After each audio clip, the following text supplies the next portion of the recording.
नमस्कार दोस्तों, स्वागत है एक बार फिर से आपका माँ चंद्रघंटा की कथा लेकर मैं फिर से आ गई हूँ।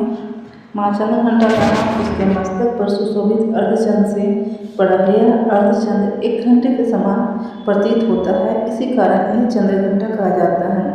इनके 10 भुजाएं हैं, प्रत्येक हाथ में अलग अलग शस्त्र और वस्त्र में शोभित होती है। इनके हाथों में त्रिशूल, गदा, तलवार, धनुष, बाण, कमंडल, खड्ग, घंटा और आशीर्वाद देने की मुद्रा होती है। माँ का वाहन सिंह है, जो साहस और पराक्रम की प्रतीत होता है।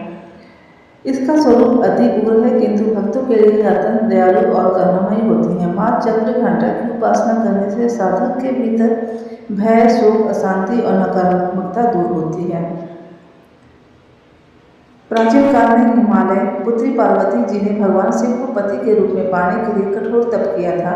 वर्षों तक कठोर साधना करने के बाद जब उनका विवाह भगवान शंकर से हुआ तो इसके दिव्य रूप स्वरूप को चंद्रघंटा कहा गया। कथा के अनुसार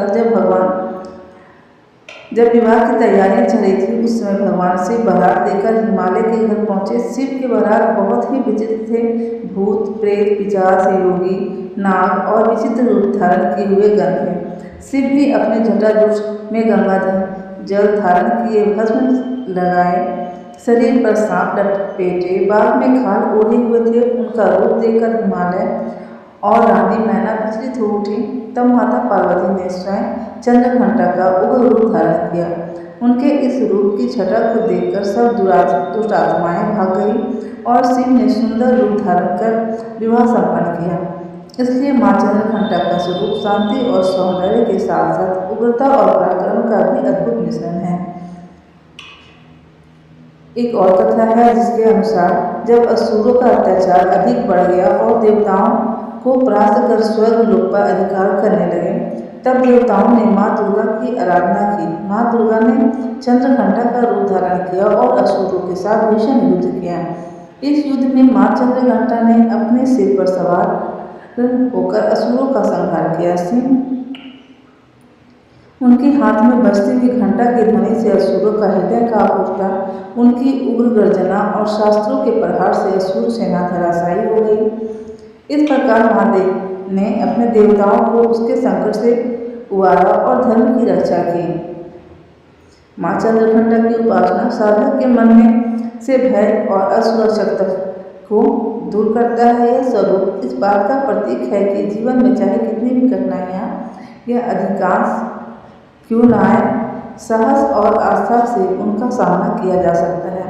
यह रूप साहस, वीरता और शक्ति का प्रतीक है। इनके पूजन से साधक को शांति, सुख, समृद्धि और आत्मबल की प्राप्ति होती है। साधक को आध्यात्मिक ऊंचाइयां प्राप्त होती है और वह दिव्यता के मार्ग पर अग्रसर होता है। माँ चंद्रघंटा की पूजा किस प्रकार से करें? माँ चंद्रघंटा की पूजा के लिए शास्त्रों में विशेष विधान बताया गया है। सुबह स्नान करके स्वच्छ वस्त्र धारण करें, पूजा अर्थ साफ करके माँ दुर्गा की प्रतिमा या चित्र स्थापित करें। अगर आपने कलश रखा है तो कलश स्थापना की जगह पर ही पूजा पाठ करें।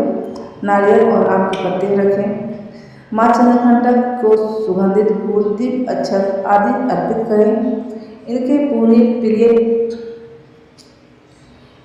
प्रिय पुष्प, गेंदा और कमल चढ़ाएं। भोग में दूध से बनी मिठाई विशेष रूप से अर्पित करें। माँ की आरती करें और मंत्र का जाप करें। ओम देवी चंद्रघंटाय नमः, इस मंत्र का जाप 108 बार करें। पूजन के बाद आरती गाकर परिवार और समाज की सुख शांति की कामना जरूर करें।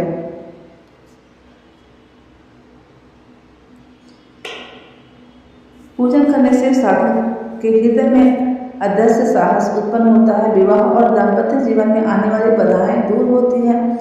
गृह कलश, मानसिक अशांति और भय समाप्त होता है। शत्रु का पर विजय होती है। आध्यात्मिक साधना में प्रगति होती है और साधक जीवन में दिव्य ऊर्जा का संचार होता है। कहा जाता है कि जो भक्त सच्चे मन से माँ चंद्रघंटा की उपासना करते हैं, उनके जीवन में नकारात्मकता या नकारात्मक शक्ति स्वतः नष्ट हो जाती है। माँ अपनी कृपा से उनके जीवन में आनंद, स्वभाव और सफलता प्रदान करती है। माँ का यह स्वरूप सिखाता है भक्त को विनम्र रहना, परंतु जब अन्याय सामने आए तो उससे साहस और पराक्रम से मुकाबला करना।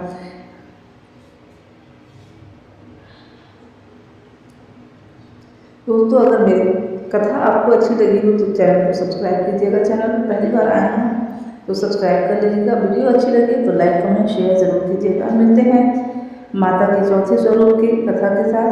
तब तक के लिए जय माता दी। अपना ढेर सारा ख्याल